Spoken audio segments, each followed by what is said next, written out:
And Samuel's word came to all Israel. Israel went out to meet the Philistines in battle and camped at Ebenezer, while the Philistines camped at Aphek. The Philistines lined up in battle formation against Israel, and as the battle intensified, Israel was defeated by the Philistines, who struck down about 4,000 men on the battlefield.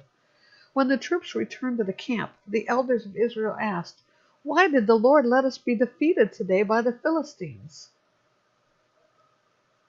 Let's bring the ark of the Lord's covenant from Shiloh. Then it will go with us and save us from the hand of our enemies." So the people sent men to Shiloh to bring back the ark of the covenant of the Lord of hosts, who dwells between the cherubim. Eli's two sons, Hophni and Phinehas, who were there with the ark of the covenant of God. When the ark of the covenant of the Lord entered the camp, all the Israelites raised such a loud shout that the ground shook.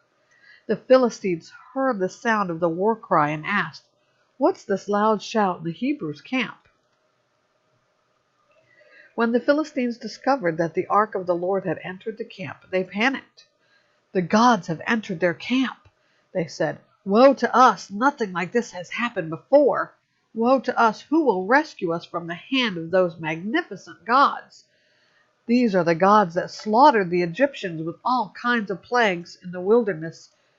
Show some courage and be men, Philistines, otherwise you'll serve the Hebrews just as they served you.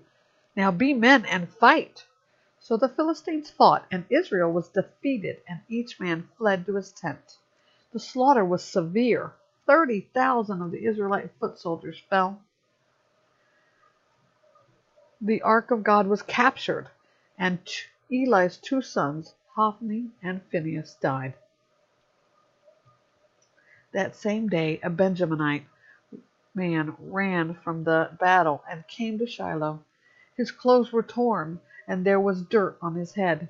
When he arrived, there was Eli sitting on his chair beside the road, watching, because he was anxious about the ark of God.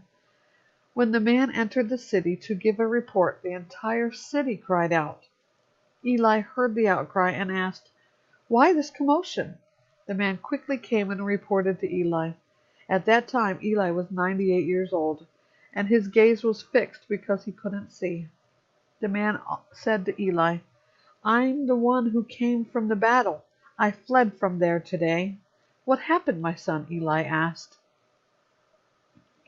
The messenger answered, "Israel has fled from the Philistines, and also there was a great slaughter among the people. Your two sons, Hophni and Phinehas, are both dead, and the ark of God has been captured." When he mentioned the ark of God, Eli fell backward off the chair by the city gate, and since he was old and heavy, his neck broke, and he died. Eli had judged Israel 40 years. Eli's daughter-in-law, the wife of Phinehas, was pregnant and about to give birth. When she heard the news about the capture of God's ark and the death of her father-in-law and her husband, she collapsed and gave birth because her labor pains came on her. As she was dying, the women taking care of her said, "Don't be afraid, you've given birth to a son." But she did not respond or pay attention. She named the boy Ichabod, saying, "The glory has departed from Israel," referring to the capture of the ark of God and to the deaths of her father-in-law and her husband. "The glory has departed from Israel," she said, "because the ark of God has been captured."